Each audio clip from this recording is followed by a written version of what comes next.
Hello everyone, it's Gamefruitpulp and welcome back to another video. Today we're doing something a little bit different. I'm doing a review on a indie game.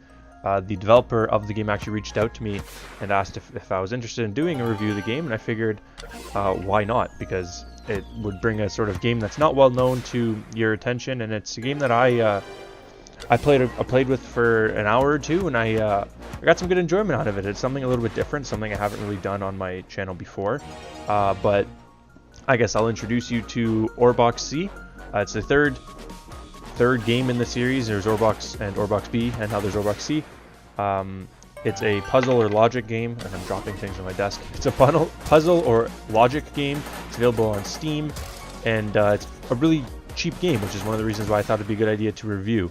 So it's $2.99 American or €2.99 Euro. It's $3.29 Canadian, I believe, and you can get it on the Steam store. The link to that will be in the description down below. It came out in 2016, so it came out in December of 2016, so a year and I guess a year and a half now. And it's a game that, like I said, I enjoyed reviewing.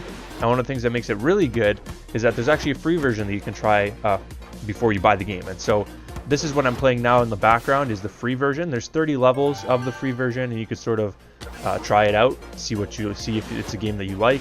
And then before you spend the money, which isn't that much money to begin with, you sort of have a good idea of what you're going to get in the game. So as you can see right now, I'm sort of just playing the free levels. The link to the free version, the free demo, and the link to the Steam store for the actual game will be included in the description. And I guess there's one other thing, but I'm going to save it for the end of the video, which should be a pretty fun announcement for all of you, but make sure you watch till the end. So I'm just going to sort of tell you a little bit about the game. Like I said before, this is the third game of the series. It started in 2005-2006 with the browser games Orbox and Orbox B, and they were pretty popular in the puzzle genre. The mechanic was simple. A box slides in one direction until it stops at a block. It can only be redirected by the player, and then there's dozens of same mechanic games appearing every year since then. Basically, this one was sort of the creator of this sort of genre, and it's sort of blown up from there in all these different game types. And so I thought it was cool to sort of review a game that was made by one of the original browser puzzle makers in the series. And so if you're looking now on the screen, I'm sort of into the full version of the game. So there's 8 different sections starting at easy, and you need to work to unlock everything. But as you can see, as I play through it, I unlock different new levels as you complete them, and you sort of see there's new different game mechanics that sort of unlock as you go. So the sci-fi themed puzzle has original sounds and music, which is one of the things I really liked about the game. When I started playing it, I had the music off, and then I turned the music on. I figured, why not give it a try? And the music is really enjoyable. It actually makes the game, in my opinion, a lot more enjoyable, and it's a good game to sort of just pass the time. So, like I said, Orbox C is a puzzle game that requires the use of logic. It enhances simple game mechanics with special elements and missions that interact in different ways. The game does not confuse with complexity and too many blocks on the field, and it instead has cleverly made levels with one or a few tricks in each. It pushes the player to think in some ways that their brain might not have done before. It could be a mentally pleasant game and a rewarding game, and that was something that I found as I got to the harder levels, it was something that I was getting frustrated, but at the same time, when I actually completed the level, I was sort of feeling rewarded because I was able to sort of work my way through it and figure out what I had to do to beat each level. The difficulty in the game grows slowly. The game has hundreds of levels starting from easy difficulty and moving up as it goes, and it's a suitable game for someone who wants to sort of play something casually to pass the time, but also for someone who wants to challenge himself and try and beat everything.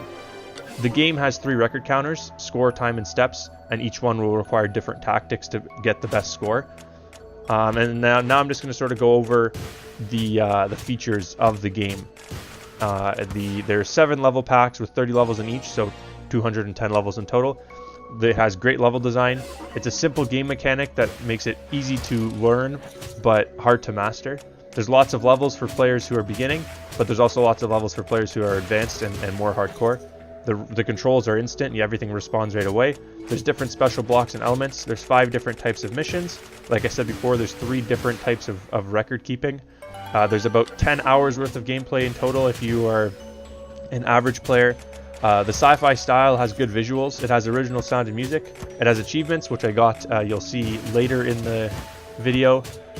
And it has full integration into Steam, which is really nice. So as you level up in the game, as you get different achievements, you'll get various different Steam cards and Steam backgrounds, as well as Steam badges. And so it's a game that really has everything you'd want from a puzzle game, especially one that's on Steam. You get different varieties. It's a game that it starts off pretty straightforward, and as you get up to higher levels, there's a pretty gradual learning curve in the sense that you're not sort of reaching a certain point and then you're like, what's going on? I can't follow the game anymore. I can't beat any of the levels. But you can see in the background there was a couple of levels I had a lot of trouble with, and then as I got past that one, there were some levels that I was able to do pretty quickly. And so I think it's a good variety. I think the game developers did a good job of putting in levels that really challenge the player and really make them have to think about how to sort of beat the level, and some levels in between that are more straightforward. And I think the thing that's good about that is as you get different players and people who think differently, different levels will be easier than other levels for different players. And so it's a game that has a good sort of variety for all of the players. And you can see this one level in the background now gave me a lot of trouble. I had to do it quite a few times, and I got to a point where I realized halfway through the level what I had to do, and was able to finally get the level beaten. But as I move forward here, you'll see I get an achievement, and then I skip forward to when I beat this sort of first world, or first sort of level pack, we'll call it. But that is pretty much everything about the game. It is a game that like I said, I wouldn't have found it without the developers reaching out and contacting me, but I'm glad they did, because it's a game that offers a ton of stuff. And when you get to the more difficult levels, which I didn't include in this video just because I don't want to spoil the harder levels for the players who were going to play this game, the levels are really difficult, and they sort of really challenge you to think about how you can sort of beat the levels, obviously. And another thing that's sort of really interesting about this game is the 3 different scorekeeping methods that it has. Because there are 3 different scorekeeping methods, every level has to be beaten 3 times. Because if you're trying to get your top score in each of the 3 categories, there's 3 different ways of doing each one. So you can sort of challenge yourself to beat all 3. If you beat the whole game, which is almost 10 hours of gameplay, you could try and beat the whole game again and get a maximum score in another category. So it's a game that really, there's a lot of playtime in it. For a game that costs $3, as you can see in the background there, I got the achievement. For a game that costs $3, it's pretty in-depth and pretty sort of expansive for what you can do. Now, as we reach the end of the video, that is pretty much everything with the game review aspect of it. But I wanted to do something sort of a little bit special with this sort of game review, because it's a game that I find it pretty affordable. I think it's a very good price, and something that a lot of people can afford if they're interested in purchasing it. But I also wanted to sort of take advantage of the good price, and to do that, what I'm going to be doing is, if this video gets more than 21 likes, because there's 210 levels, we're going to cut the 0 off because I wouldn't get 210 likes. But if this video gets 21 likes, I'm going to be giving away a copy of the game. So make sure that you like the video and share the video with your friends and have them like it as well. And if this video gets to 21 likes, we'll say within, like, I don't know, a couple weeks, then I'll do a little video giving away 1 copy of the game to one of you guys. But like I said, it is a pretty fun game. It's a game that I really enjoyed reviewing, and it's a game that I'm going to keep playing in when I have a little bit of time. Maybe I have, I don't know, 15-20 minutes to spare. It's not really worth firing up a game that requires you to sort of sit down, get focused, something like Fortnite or something like CSGO, even Minecraft, where you sort of don't really want to jump in and go mining for 10 minutes and then get off.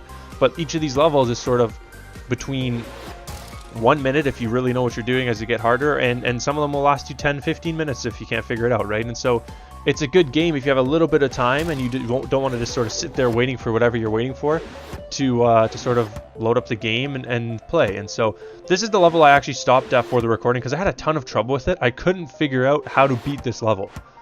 So if you know how to beat this level, let me know, because I was trying everything and I couldn't figure out how to beat it, and I almost think that there's a mistake and this level isn't beatable, but I couldn't figure it out. So if you guys can see the problem or can see the solution, let me know, because I would obviously like to be able to beat it. But that's pretty much it for the video. Like I said, if you want to have a shot at winning the giveaway, you also need to be one of the people that like the video. So make sure you like the video.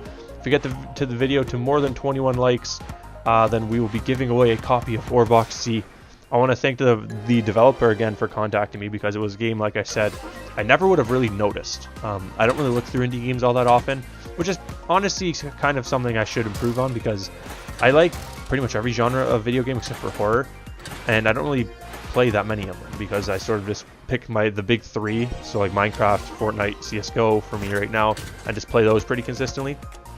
And because of that, I sort of don't really watch any of the sort of indie games that come out and play any of those. Like, this game has been out for a long time, and I didn't play it. But I did want to end off on this level, because it was a level that I messed up, unfortunately, because it was a pretty straightforward level. Like, this was one of the easier ones that I did, but it was also a really cool looking one. And so I sort of wanted to end off on that. Big time goof, and I missed the bottom right corner, but it is a level that kind of is a fun one to finish off with. And so I got to the end and I'm like, why is the exit still closed? And then I realized I didn't go to the bottom right corner. But that is everything. Like I said, if you're new to the channel, game reviews are something that I want to do in the future as I sort of work on growing the channel, because it is something that I enjoy doing, discovering new games, and also allowing my viewers to discover new games. So if you enjoyed, let me know. Aside from that, if you're new to the channel, be sure to hit that subscribe button, and I will catch you guys all next time with another video. Have a good one.